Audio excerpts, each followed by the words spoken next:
അപ്പൊ നിങ്ങൾക്ക് അവനെ ഒന്നും ചെയ്യാൻ പറ്റിയില്ല അല്ലേ? ആളെ കൊല്ലല്ലാതെ വേറെ എന്തെങ്കിലും പണി വരുമോ സാർ? അവനൊരു പാവം പയ്യനാ സാറേ. നിങ്ങൾക്ക് അവനെ ഒരുപാട് അങ്ങ് ഇഷ്ടപ്പെട്ടു അല്ലേ? അവനെ എല്ലാവർക്കും ഇഷ്ടപ്പെടും. സാർ ഇന്നലെ ഞങ്ങൾ ഫുൾ പ്രിപ്പയർഡ് ആയിരുന്നു. സാറിന്റെ മോളവൻ എന്ത് ഇഷ്ടമാണെന്ന് അറിയോ? അവനവൻ്റെ അമ്മയെ നോക്കണതാണ് സാർ. സാറിൻ്റെ മോളവൻ പൊന്നു പോലെ നോക്കും. നിങ്ങളെനിക്ക് മനസ്സിലാവുന്നുണ്ട്. പക്ഷെ എൻ്റെ പണം സാറിന്റെ പണം ഞങ്ങൾ തരും. അതിപ്പോൾ ആരെ കൊന്നിട്ടായാലും.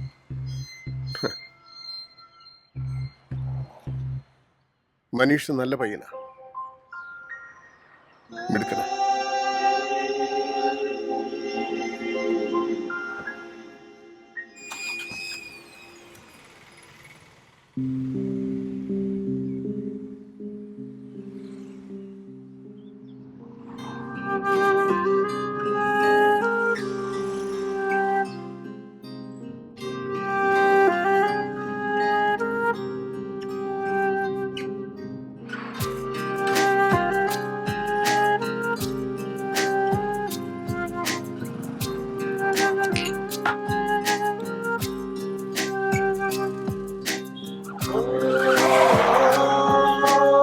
ആ മനീഷ്, ചേട്ടാ അമ്മയെ റൂമിലേക്ക് മാറ്റി കേട്ടോ.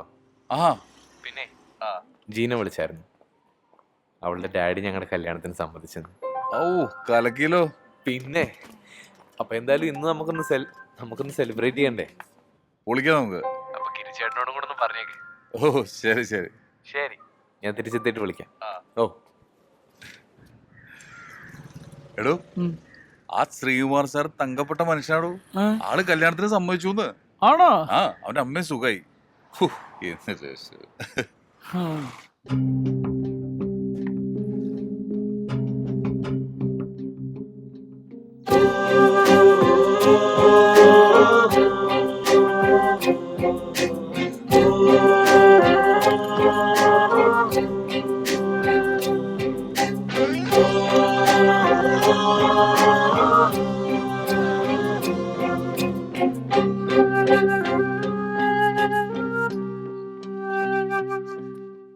പിള്ളേര് ഭയങ്കര ഹാപ്പി ആട്ടോ.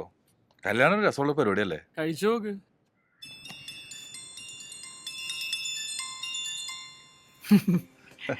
കല്യാണത്തിന്റെ കാര്യം പറഞ്ഞേ ഉള്ളൂ. എന്റെ ഭാര്യ. ഹലോ, എന്തൊക്കെയുണ്ട്? ചേട്ടൻ എവിടെയാ? എന്താ വിളിച്ചിട്ട് എടുക്കാത്തെ? ഞാനേ ഭയങ്കര തിരക്കായി പോയി. നീ പറ, എന്തൊക്കെയുണ്ട് വിശേഷം? എനിക്ക് കാണാൻ തോന്നുന്നുണ്ട് കേട്ടോ. ഞാൻ എപ്പോഴാണൊന്ന് ഫ്രീ ആയത്? ഞാൻ എന്തായാലും നാളെ അങ്ങോട്ട് വരാം. വിളിച്ചിട്ടെ. വരണേ. ആ ശരി. ഭയങ്കര റൊമാൻറ്റിക് ആണല്ലോടോ. ഭാര്യയുടെ പേര് മോളൂന്ന്. ഇല്ല, അതെന്റെ മൊബൈൽ എടുത്ത് അവളെ സേവ് ചെയ്ത് വെച്ചാ. ശരിക്കും കല്യാണം ഒരു കലക്കം പരിപാടിയാ അല്ലേ?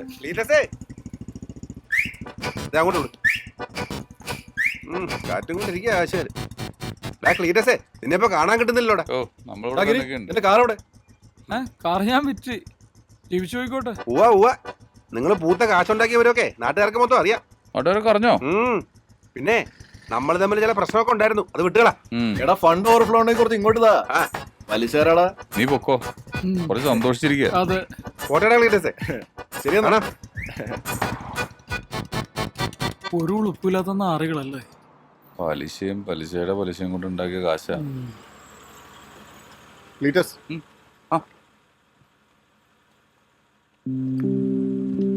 അല്ല സാർ, ബൈക്കുണ്ട്. അയാൾ പുറകെ വന്നാൽ മതി. താങ്കർ പിന്നല്ലോ. ഓ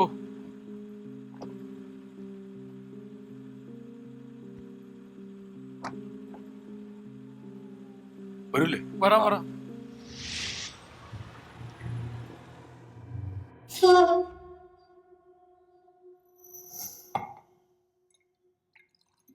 ഞാനൊന്ന് മര്യാദയ്ക്ക് ഉറങ്ങിയിട്ട് എത്ര നാളായെന്നറിയാം. ആലോചിക്കാൻ കുറച്ച് സമയം തന്നിരുന്നെങ്കിൽ ഞാൻ എൻ്റെ മകളെ അവന് തന്നെ കൊടുത്തേനെ. പക്ഷെ ഞാനൊന്ന് എതിർത്തപ്പോഴേക്കും ഹീസ് എ ബോൺ ക്രിമിനൽ. അല്ലെങ്കിൽ എന്നോടും എൻ്റെ മകളോടും അവനിത് ചെയ്യില്ല.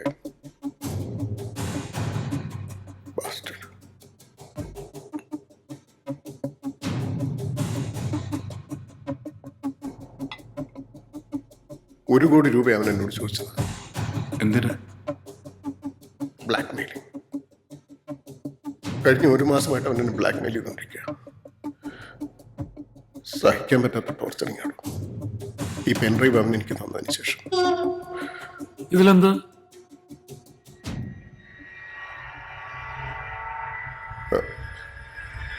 അതിലെന്തോ വീഡിയോ ആണ്. അവൻ്റെ എൻ്റെ മോളുടെയും.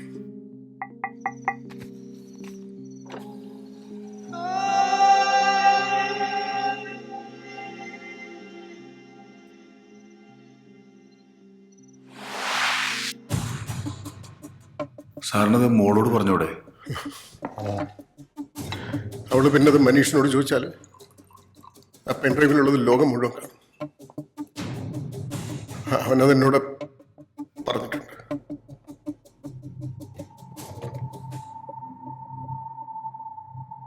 സർ, സർ ഞങ്ങളിപ്പോ പ്ലീസ്